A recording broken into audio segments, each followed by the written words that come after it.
প্রথম নম্বর হলো নেক সন্তান দুনিয়াতে রেখে যাওয়া। নেক সন্তান কারা?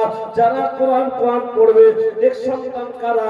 যারা বাবা মার মৃত্যুর পরে কল্যাণের দোয়া করবে। নেক সন্তান কারা? যারা 5 ওয়াক্ত নামাজ পড়বে। নেক সন্তান কারা? যারা হারাম থেকে নিজেকে হালাল পথে চালাবে। নেক সন্তান কারা? যারা কোনো রকম মাস্তানি করবে না, আল্লাহর বিধানের বাইরে চলবে না, আল্লাহর হুকুমের বাইরে চলবে না। এ আল্লাহ ওয়ালারা, নেক সন্তান দুনিয়াতে রেখে যাওয়া। নাম্বার 2 হলো সাদাকাতুন জারিয়াতুন, দুনিয়াতে এমন কিছু সাদকা রেখে যাওয়া যে জায়গা থেকে অটোমেটিক কবরে রেখে পাওয়া যায়। বাবা, আজকে মাদ্রাসাতে যে ছেলেগুলো পড়াশোনা করে, ছোট্ট ছোট্ট কলেজা নাটকরা, এই বাচ্চাগুলো যারা পড়াশোনা করে, 30-32টা বাচ্চা বা 40টা বাচ্চা যারা পড়াশোনা করেছে, বাবা এই বাচ্চাগুলো আপনার জন্য কি করে? এলাকায় যখন সব বাচ্চারা মায়ের প্রেমে দেওয়া বিছানাতে সব বাচ্চারা যখন ঘুমিয়ে থাকে, হে আল্লাহ ওয়ালারা, এই বাচ্চারা ফজরের নামাজ আদায় করার পরে সূরা ইয়াসিনটা পড়ার পর আল্লাহর কাছে দোয়া করে, আল্লাহ এই মাদ্রাসাকে যারা ভালোবাসে, এই মাদ্রাসাকে যারা ভালোবেসে, এই মাদ্রাসাকে যারা আমাদের থাকা খাওয়ার ব্যবস্থা করেছে, আল্লাহ তাদের জন্য দোয়া করি। যারা কবরে চলে গেছে, কবরের জায়গাটা শান্তির জায়গা বানিয়ে দাও। আর যারা এই জায়গা থেকে যারা মাদ্রাসাকে ভাবনা চিন্তা করে, যারা জান দিয়ে, মাল দিয়ে, বুদ্ধি দিয়ে মাদ্রাসাকে চালাচ্ছে, আল্লাহ তুমি তাদের দুনিয়া এবং আখিরাতকে ভালো করে দাও। এই মাসুম বাচ্চারা কারা? যাদের পায়ের নিচে আল্লাহর রহমতের পর মিশিয়ে দেয়। এই ছোট্ট ছোট্ট বাচ্চারা যখন আল্লাহ তাআলা দোয়া করবে, আল্লাহ পাক দোয়া না করে থাকতে পারে না। এ বাবারা, আমি আপনাদের সকলকে বলি, আল্লাহওয়ালা, কখন দুনিয়া থেকে আপনি আমি চলে যাব, এই যাওয়ার আগে আগে একটু ভালো কাজ করে যেতে হবে। তাই আমি আপনাদের সকলকে বলবো, আল্লাহওয়ালা, কখন আপনার আমার মওত হয়ে যাবে, মৃত্যুর সময় কালেমা নসিব হবে, মৃত্যুর পরে আপনার ছেলে মেয়ে 2 দিন 3 দিন 10 দিন কান্না করবে, তারপরে আপনার কান্না বন্ধ, আপনার ছেলে মেয়ে আর মনে রাখবে না। কিন্তু এই মাদ্রাসা বা মসজিদ আপনাকে কখনো ভুলবে না, চাহে যেখানে মাদ্রাসা হোক না কেন। এ বাবারা, আমি আপনাদের সকলকে বলবো, এই পৃথিবীতে থাকতে থাকতে, পৃথিবীতে থাকতে থাকতে থাকতে থাকতে তাই ভালো কাজের সাথে আমরা জুড়ে যাই, ভালো কাজের সাথে আমরা জুড়ে যাই, মহান আল্লাহ পাক খুশি হয়ে যাবে, মহান আল্লাহ পাক রব্বুল আলামিন খুশি হবে।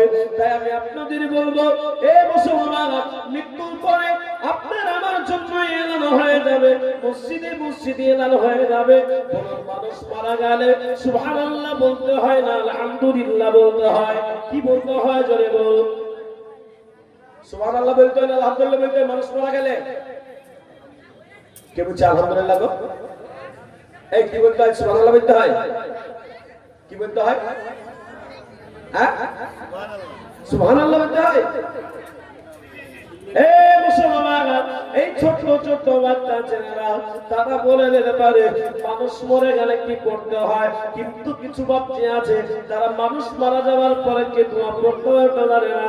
মানুষ যখন মৃত্যুবরণ করে, মসজিদে যখন এলান হয়ে যায়, পরে অমুক গ্রামের অমুক জন মারা গেছে, শুধুমাত্রই পড়তে হয় ইন্না লিল্লাহি ওয়া ইন্না ইলাইহি রাজিউন। এ বাবারা, বাটকানা শুরু হয়ে যায়, কাফন আনা শুরু হয়ে যাবে, গ্রামের মানুষরা একত্রিত হয়ে যায়। সকাল 9:30 বাজতে বাজতে কাফন করে দিলে, গোসল করে দেওয়ার পরে ইমাম সাহেব 4 তকবীরে শেষ জানাজার নামাজটা পড়িয়ে দিই।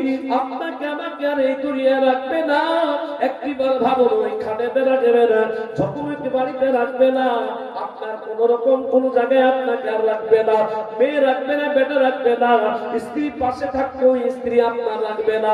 এ বাবা, আপনাকে আমাকে যখন কবরে কে চলে আসবে, 3 মুষ্টি মাটি দিয়ে ওই কবর থেকে আসতে মানুষ তাদের, কিন্তু মুনকার নেকির ফেরেশতা আসতে দেরি করবে না।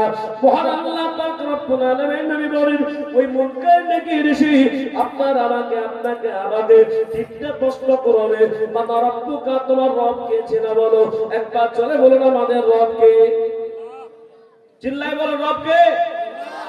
নাম্বার 2 প্রশ্ন করবে, মাটি নৌকা, তোমার ধর্ম কে চেনা বলো? তোমার ধর্ম কি? জোরে বলো। ইসলাম। নাম্বার 3 জিজ্ঞাসা করবে মান নবিয়ুকা, তোমার নবী কে ছিল বলো। আমাদের নবীকে যারা বলেন হযরত মুহাম্মদ সাল্লাল্লাহু আলাইহি ওয়াসাল্লাম। এই তিনটা প্রশ্নের উত্তর যদি আপনার আমার সাথে কয় যায়, আল্লাহ পাক যদি আপনার আমার সুগন্ধি কবরের ভিতরে বের করে নেয়, এ আল্লাহ ওয়ালারা মুনকার নাকির আল্লাহ তাআলা কে বলে, ও আল্লাহ আপনার বান্দা বান্দি তিনটা প্রশ্নের উত্তর দিয়ে দিয়েছে। আল্লাহ পাক বলেন আমি শুনে নিয়েছি, যাও যাও জান্নাতের পোশাক নিয়ে যাও, জান্নাতের বিছানা বিছিয়ে দাও, জান্নাতের সামনে একটা দরজা লাগিয়ে দাও। আমি আল্লাহ কিয়ামত পর্যন্ত তার কবর যে জায়গাটাতে শান্তির হাওয়া, আমি আল্লাহ ঠান্ডা ঠান্ডা হাওয়া আমি আল্লাহ কিয়ামত পর্যন্ত পৌঁছে দেব। জোরে বলুন সুবহান।